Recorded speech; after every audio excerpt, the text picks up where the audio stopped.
The channel was a living, breathing thing of iron and salt. Inside the landing craft, the world shrank to the vibrating metal hull, the stench of diesel and vomit, and the press of 60 other men. Private Arthur R.T. Miller, just 19 years old from a small town in Ohio he hadn't seen in 18 months, felt the cold seep through his boots. It wasn't just the spray from the choppy, grey water. It was a cold that came from the inside, a solid block of ice in his gut. He clutched his M1 Garand, his knuckles white, the serial numbers worn smooth from 1,000 anxious rubbings.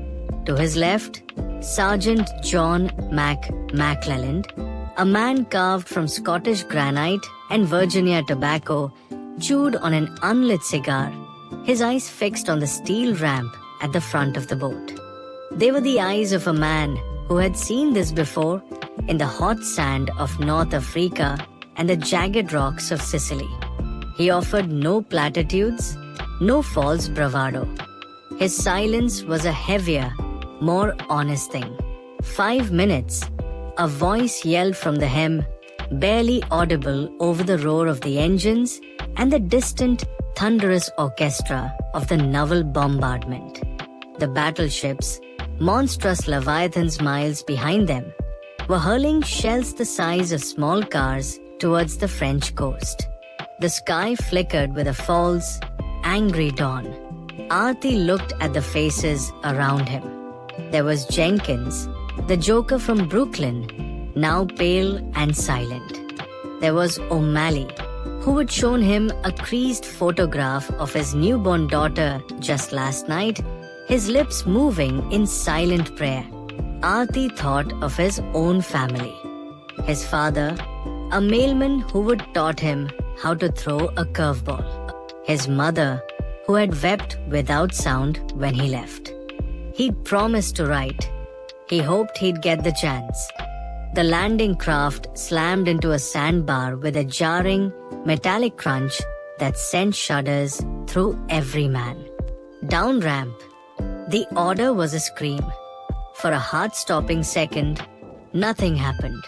Then, with a groan of protesting hydraulics, the heavy steel ramp began to lower. It was the opening of a door to hell. The world exploded into noise. It wasn't a single sound, but a cacophony. The shriek of incoming mortar rounds, the relentless, ripping cloth sound of German AMG-42 machine guns, the sharper cracks of rifles, and the screams of men. The ramp was only halfway down when the first bullets tore through the opening. Men at the front crumpled, their bodies tossed back like ragdolls. Artie saw a red mist where Jenkins' face had been. The ice in his gut turned to pure, undiluted terror. Go! Go! Go! Get off the goddamn boat. Mac was billowing, shoving men forward.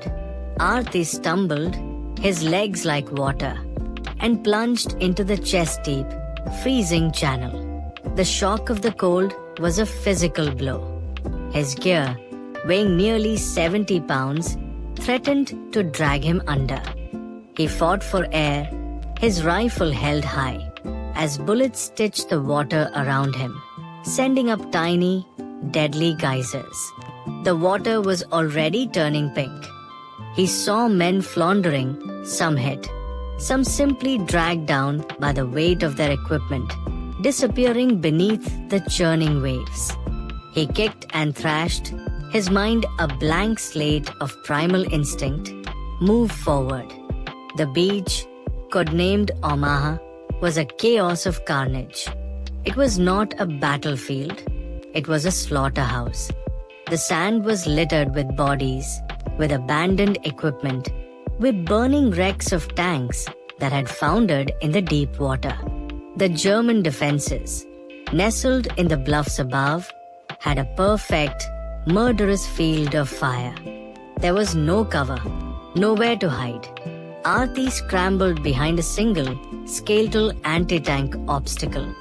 pressing his body into the wet sand as bullets whined and sparked off the metal.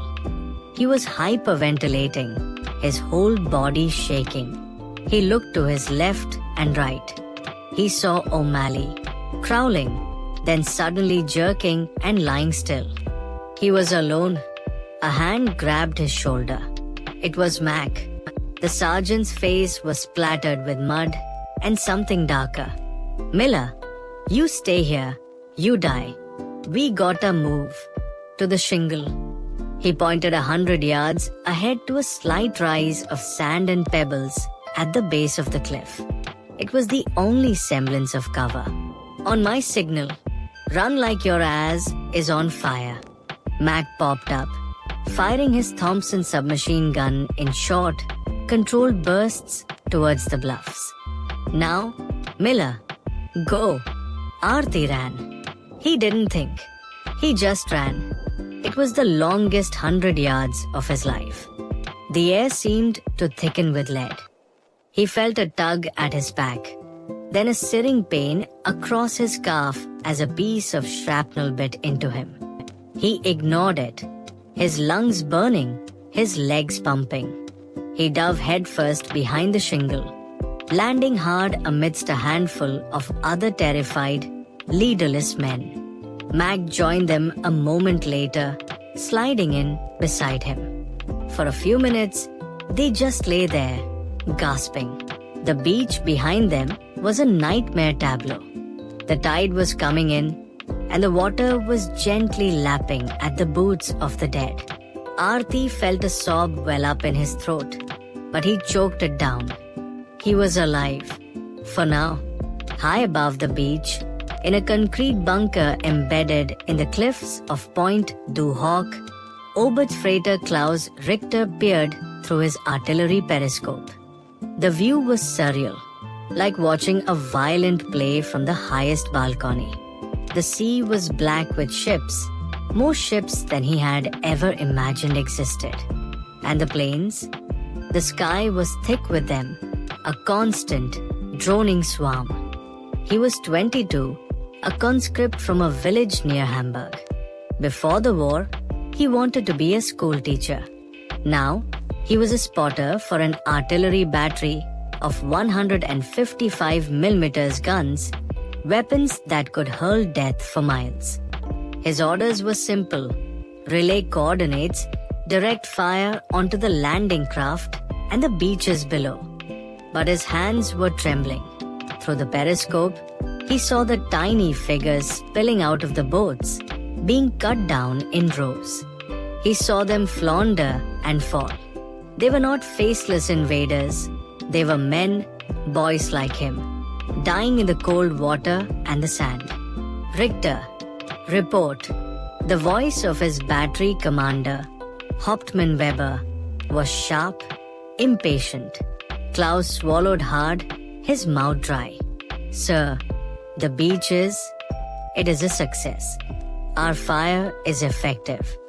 He gave a set of coordinates, his voice a monotone. He was doing his duty. He was helping to kill these men. He thought of his younger brother, Fritz, sent to the Eastern Front. Was this what it was like for him? Was he also in a concrete box, watching men die and calling it a success? A sudden, terrifying roar shook the very foundations of the bunker. Dust and chunks of concrete rained from the ceiling. The naval bombardment had found them. The world dissolved into noise and shaking. The periscope went dark, its lenses shattered. In the pitch black, filled with the screams of wounded men and the smell of gadite and fear, Klaus curled into a ball. The abstract war of maps and coordinates was over. It was here, in the dark, trying to claw its way in. Back on Omaha Beach, the stalemate was absolute. The American forces were pinned down, being systematically decimated. Morale was at the breaking point. Sergeant Mac knew it. They were being picked off, man by man. He scanned the bluffs. The key was a single draw, a gully that cut up through the cliffs. It was heavily defended, but it was the only way off the beach. "We can't stay here," Mac growled to the handful of men around him, including Aarti. "We gotta take that draw. We gotta get off this damn beach." But no one moved. The wall of fire was impenetrable. Then, something shifted. It wasn't an order from a general. It was a slow, gathering momentum of desperation and courage. A Navy destroyer, risking the shallow waters, steamed perilously close to the shore and began pouring direct fire into the German gun emplacements, its 5-inch guns blasting at point-blank range. The effect was electric. Up and down the beach, individual soldiers, NCOs like Mac, began to take the initiative. They were scattered, disorganized, but they shared a single, unspoken understanding: advance or die. Mac looked at Aarti, whose face was a mask of grime and terror. "You see that wire?" He pointed to a tangled mess of concertina wire partway up the draw. "We're gonna blow it. You're covering me." Before Aarti could protest, Mac was up, a Bangalore torpedo in his hands. He scrambled forward, low and fast. Aarti's training took over. He raised his rifle, sighted on a machine gun nest spewing fire from the cliff, and started shooting. He wasn't thinking of killing. He was thinking of giving Mac a few precious seconds. He fired, worked the bolt, fired again. He saw chips of concrete fly near the German position. Mac slid under the wire, assembled the long, explosive-filled tube, and shoved it through. He lit the fuse and scrambled back. The explosion was deafening, tearing a gash in the wire. It was the first crack in the German defense. "Let's go. Follow me," Mac yelled. And this time, men did. It wasn't a coordinated assault. It was a surge. A dozen, then 2 dozen, then 100 men began to move, firing from the hip, throwing grenades, crawling, running, dying. But they were moving forward. Aarti was part of that surge. The paralyzing fear was still there, but it was now a fire in his veins. He moved with Mac up the draw, using craters and rubble for cover. They came upon a machine gun nest that had been silenced by the destroyer's fire. The German crew lay dead. Aarti saw one, a boy no older than himself, his eyes open, staring at the French sky. He felt nothing but a hollow ache. The fighting up the bluffs was close quarters, brutal and personal. It was grenades and bayonets and rifle butts. Aarti found himself in a trench face-to-face with a German soldier. Both fumbled with their weapons. The German's rifle jammed. For a second, they just stared at each other, two terrified boys from different worlds. Then Aarti fired. The man fell. Aarti didn't wait to see. He just kept moving, the image of the soldier's wide, surprised eyes burned into his memory. By late afternoon, small, battered groups of American soldiers had reached the top of the bluffs. They had done the impossible. They had gotten off the beach.